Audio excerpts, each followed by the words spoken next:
Mel Gibson once said something on camera that Hollywood never wanted people to hear.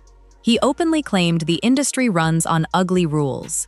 And he didn't say it quietly in private. He said it flat out in an interview, years before people were ready to listen. Got full of the whole industry. I mean, it's a very strange place, Hollywood. But it's an odd place. And you imagine all these horror stories there that you think, boy, it seems as if I'm being sacrificed over here. No, that couldn't be true. And then you realize that it is. Read that again and let it sink in.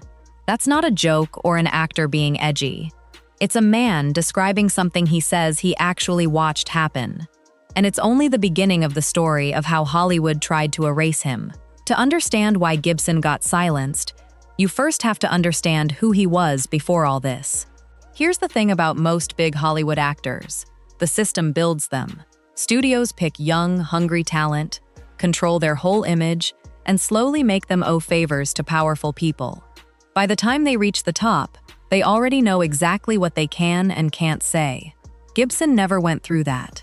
He came from Australia and became famous almost overnight thanks to Mad Max. No studio built him, and no executive could claim they made him. That matters, because when Gibson walked into the most powerful rooms in the industry, he hadn't spent years being trained to stay quiet about what he saw. Convictions and a certain line of attack. No matter how strong you are going to be affected by this place. It's going to divert you from where you were going. Sure. You're going to be diverted. When I came over here, I was in my mid-20s. Right. The first time I really came over here. You know, I had a whole bunch of weird paranoid suspicions about what the hell was going on because there was a lot of stuff I couldn't understand. Right. And nobody was really bothering to explain it to me. They don't. And I formed a bunch of opinions about the town and about the people in it that were like, surely that couldn't be, because a whole place can't be like, weird town, where the stranger wanders in and all the people are in the bar and they all shut up when he looks at them and they tell you don't go into the house on the hill. And what he saw wasn't just casting couch gossip. Gibson has talked on camera about Jeffrey Epstein and the powerful circles Epstein moved in Hollywood and beyond. In his own words, Gibson said he had strange, paranoid suspicions about what was going on around him, and nobody would ever explain it to him. He told himself he must be wrong, and that he was just being paranoid, and later realized he'd been right the whole time. Situation. So when you read it, it's a pretty convincing document. And you're right, nobody sued him for it. Yeah. It's pretty scary. So keep that in mind going forward. Gibson wasn't some outsider guessing from the internet. He was actually in the room. And once you understand that, everything he said and did next lands differently. I know this sounds like a lot to take in. A famous actor claiming he saw dark things in the most powerful rooms in entertainment sounds like a movie plot. But stick with me, because the more you learn about what happened right after he started talking, the harder it is to dismiss. Let's talk about 2004, where it all starts to click. Gibson decided to make a film about the life of Jesus. It should have been simple, but every major studio said no. Fox, Disney, Universal, nobody wanted to touch it. Everybody owes Mel Gibson an apology. That man was surrounded by demons and still walked away with his soul. Did you know when he made that movie, Passion of the Christ, Disney, Warner Bros., Universal, and Fox, none of those big studios wanted it? And that movie angered them because it showed big studios weren't needed. I don't know if people really understand how controversial this film was when it first came out. It was more controversial than that Netflix film, Cuties. Yeah. And before he even shot a single frame, the Anti-Defamation League criticized the script because of the accurate portrayal of what happened during the crucifixion of Jesus. Mel Gibson paid for the entire production himself, $45 million at the time, equivalent to $100 million today. He released Passion of the Christ on Ash Wednesday, made $83 million in its opening weekend, and $612 million worldwide. They all went against this man, and he still made millions off the movie. The media piled on right after. They called the film dangerous and hateful. Honestly, it felt less like normal criticism and more like a coordinated effort to bury the project before regular people could even watch it. So what did Gibson do? He didn't wait for permission or beg a studio to change its mind. He put up $45 million of his own money and made the film himself, from start to finish. it seemed like there was resistance to that movie. Oh yeah, no, there was Which I thought was very strange. There was like Hollywood resistance to that movie. Like people didn't like that you were making it. It seemed like. Yeah, there was a lot of opposition to it, and I don't know. I think if you ever hit on that subject matter, you're gonna get people going because, of course, it's big subject matter, and it's like And my contention is, when I was making it, it was like you're making this film, and the idea was that we're all responsible for this. That his sacrifice was for all mankind, and that for all our ills and all the things in our fallen nature, it was a redemption. So. And I believe that, I actually am, I was born into a Catholic family. I'm very Christian in my beliefs, So I do actually believe this stuff to the full. So depicting that was an honor, but it was also, you got the daylights beat out of you for it. Yeah, because there's resistance, first of all, from secular Hollywood, where for whatever reason, Christianity is the one religion that you're allowed to disparage. And here's where it gets wild. The film made over $600 million at the box office, and not one of the studios that rejected him saw a single cent. Think about what that proved. It showed the whole industry that the people guarding Hollywood's front door weren't really guarding anything special. An outsider who believed in his project could walk right past all of them and still win. That terrified the people running the system more than any controversy could, because if one person could do it, others might believe they could too. That's the moment everything changed for Gibson. Before, he was just an actor with strong opinions. After, he was living proof that the gatekeeping system could be beaten, and that made him a real problem they needed to solve. So the same system looked for a new way to bring him down, and unfortunately, they found one. His struggle with alcohol.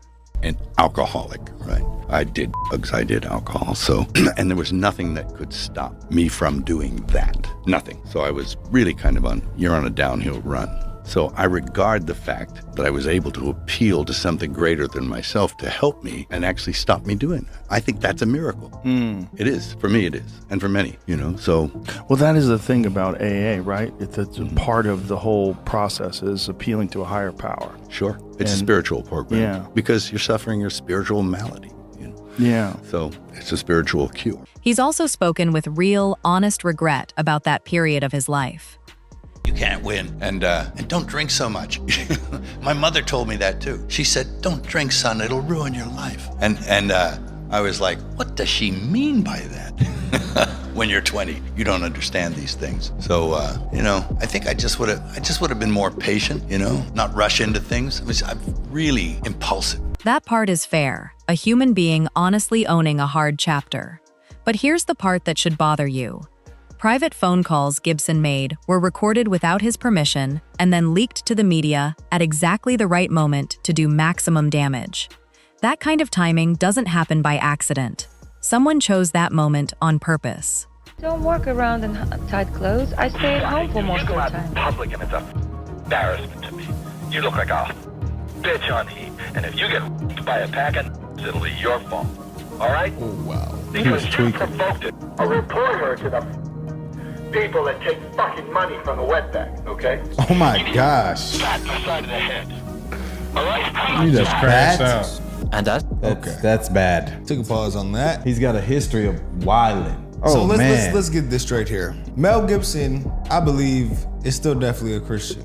This is exhibit A of why Christians need Jesus, because we all do wrong. Now, he has also talked about how his faith has gotten a lot stronger recently. So that was probably one of those times where the alcohol was taking over. Spirits will get on you and cause you to do things that are, well, as we just saw.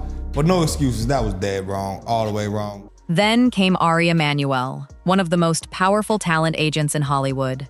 He published an open letter, not a quiet word behind the scenes, but a public letter, demanding the whole industry cut Gibson off completely. And the industry listened. Doors closed on him everywhere at once, like someone flipped a switch. But think about what that really told everyone else watching. This wasn't just punishment for Gibson. It was a warning to every actor, director, and writer who might ever think about speaking up. Step out of line, and we won't just slow your career. We'll erase you completely, and we'll make sure everyone sees it. Now here's where it stops making sense, unless you understand what was really going on. If Hollywood truly cared about protecting people, especially children, you'd expect them to hold everyone to the same standard. They don't. Not even close. Comedian Cat Williams has spoken openly, more than once, about what really happens behind the scenes. And his comments line up with what Gibson had been saying for years. Weinstein, like, these guys knew what these extremists liked and provided it. And provided the way for you to to have $1 billion and not create a fantasy island type environment has not existed throughout history. Take Harvey Weinstein. He got away with predatory behavior openly for over 20 years.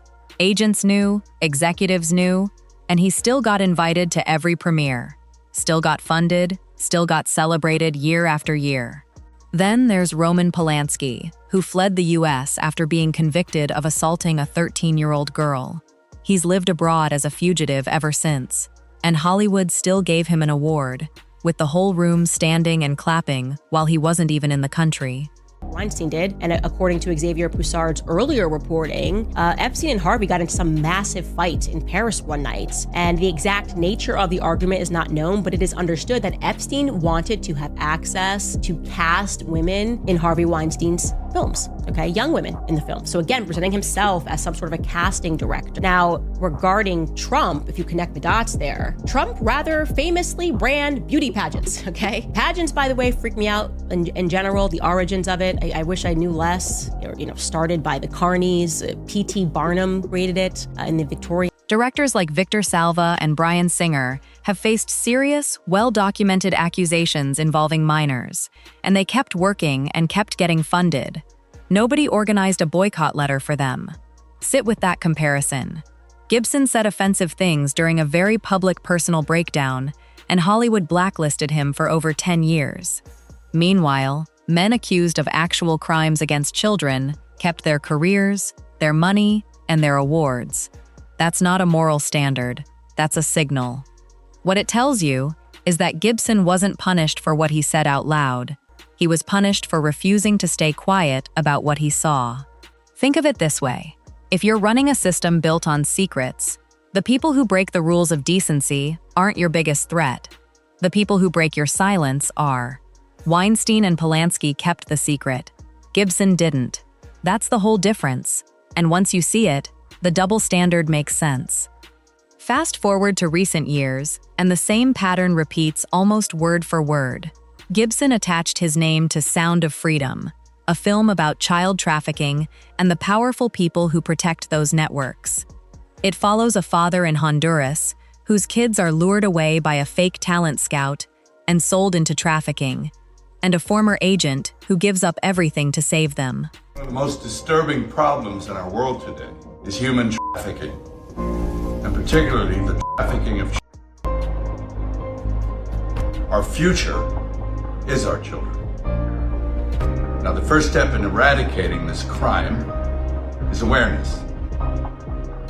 Go see Sound of Freedom. Major studios refused to distribute it. The same industry that spent decades protecting men like Polanski and Weinstein suddenly discovered a deep concern that the content was too much for audiences.